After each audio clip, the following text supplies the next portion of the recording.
దగ్గి దగ్గి సొమ్మసిల్లిపోతీరా ఓ ప్రజలు, దగ్గి దగ్గి సొమ్మసిల్లిపోతీరా ఓ ప్రజలు, అస్తమాతోటి అస్తవ్యస్తమాయైనా మీ బతుకులు. దగ్గి దగ్గి సొమ్మసిల్లిపోతీరా ఓ ప్రజలు, అస్తమాతోటి అస్తవ్యస్తమాయైనా మీ బతుకులు.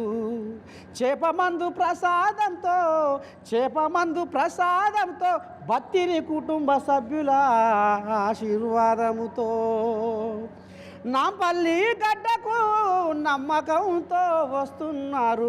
దగ్గి దగ్గి దగ్గి దగ్గి దగ్గి దగ్గి సొమ్మసిల్లిపోతీరా ఓ ప్రజలు. ఇక మరి లోక వెలుపున ఎల్చిపారింది బత్తిని కుటుంబ సభ్యుల ఈ వంశపారంపర్యంగా చేపమందు ప్రసాదం అనేది అంటారు. ఇక్కడ లండన్ ఆట, అమెరికా ఆట, ఇంకెక్కడ అంటే బయటి దేశ విదేశాలకు వెళ్ళి తెలంగాణ గడ్డ మీద నాంపల్లి నడిగడ్డకు వచ్చి ఇలా చేపమంది ప్రసాదాన్ని మింగిపోతున్నారంటే ఎంత నమ్మకంతో రావాలి.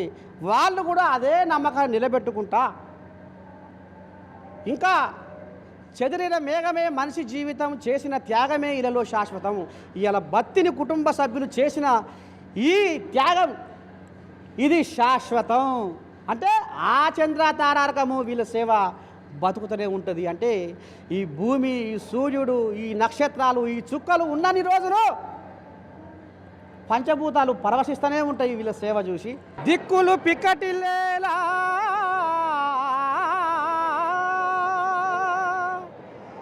దిక్కులు పిక్కటిల్లేలా నలువైపుల దిక్కులు పిక్కటిల్లేలా బత్తిని కుటుంబ సభ్యుల సమాజ సేవ.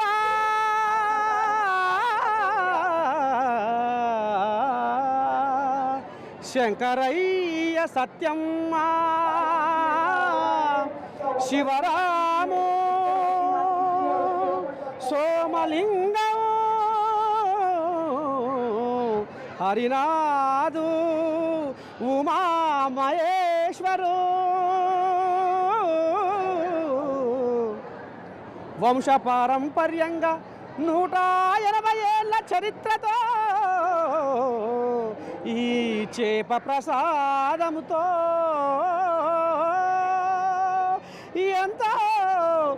ఎంతెంతో మందిని